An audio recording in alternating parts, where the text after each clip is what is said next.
My name's Vicki. I have a son. He's 23. Heroin is his addiction. It became apparent to me that there was an issue when he was in high school. My youngest son is 21 years old and he is my addict. And he started using when he was, well, he says that he started pot in 7th grade.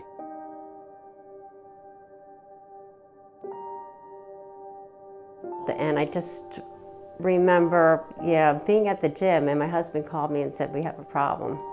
And he had drug tested Drew, and he tested for opioids. And I'm like, what's an opioid? And he said, heroin. And I just died.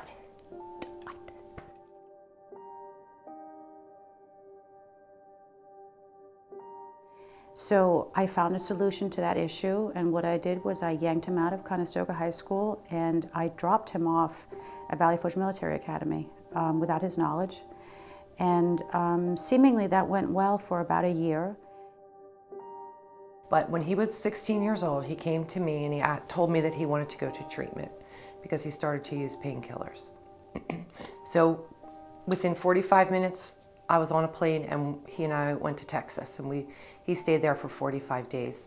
I guess, going through high school and, having run-ins with the law, he had a couple little things which, looking back in retrospect, I probably should have been more on it, but you just think, oh, it's a teenage boy thing. It's nothing. It's part of growing up. So he stayed there for 45 days, came home, went back to the high school and started drinking and smoking pot again. And I think that to me was the hardest part was, we call this like a once and done thing. I knew that there was no once and done thing for my son because I could just tell his personality. Things were missing from the house. There were odd hours. There were conspicuous friends. He changed. He wasn't that sweet, loving child that I brought up. It was a traditional household. We did things together. We did vacations together. We had dinners together. We did all the right things. And it just wasn't enough. And the thing with our kids and with us being addicts, we don't want to be this way.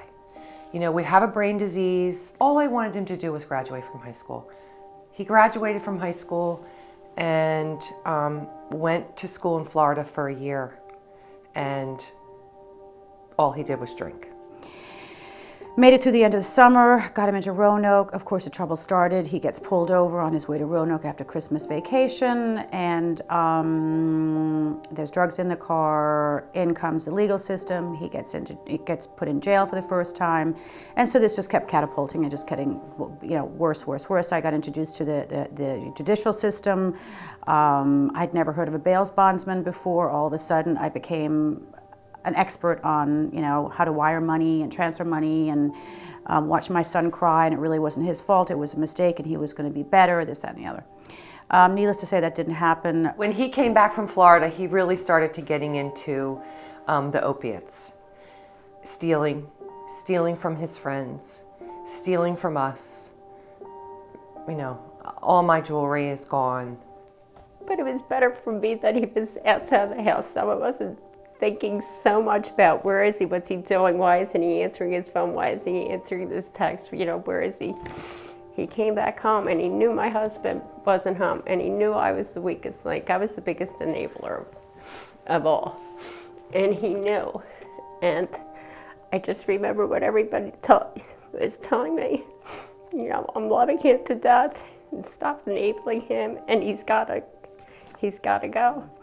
I think the straw that broke the camel's back was the time when he was pacing back and forth in our kitchen and saying, Mom, don't worry, they're coming to kill us, but I've got a gun and I'm going to protect you so nothing's going to happen to you. And his mom, can I come back, live at home? And I told him no. And he said, can I live in the car in the driveway? And I said, no. And he's like, what am I going to do? And I'm like, I don't know. And then he said, maybe I should go to rehab. And I said, that I can help you with. And that's how he got on the road to his recovery. A week later, I found him a spot at his first rehab. And he went off to his first rehab. After the first rehab, he then went to Texas. When he got to Texas, he found a bus and came back on a bus. He was on the streets for a month and a half until I then sent him to California, Ocean's Recovery.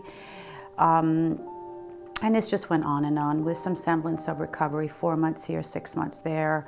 Lying, continuing to deal drugs. He ended up back in jail again for 2 weeks.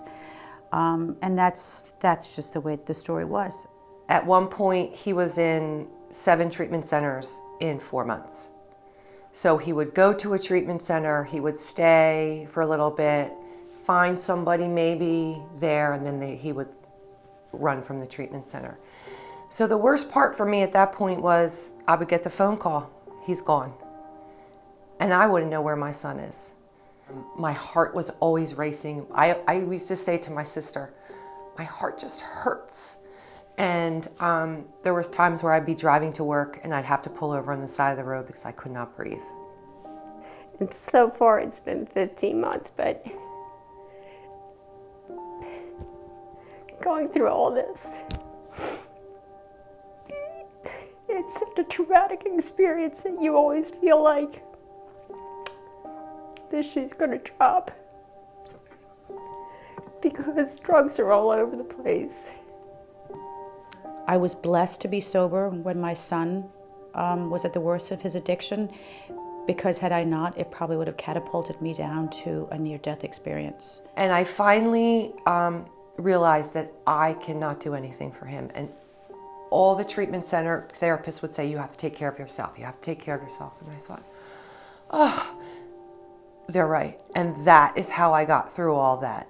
I just turned to my higher power and I just said, you take my son if you want him to live or if you want him to die. I accept however you want. And I would have to say, ever since that day, I'm a different person. There was a saying that you can love your child to death, and your child can die in the bedroom.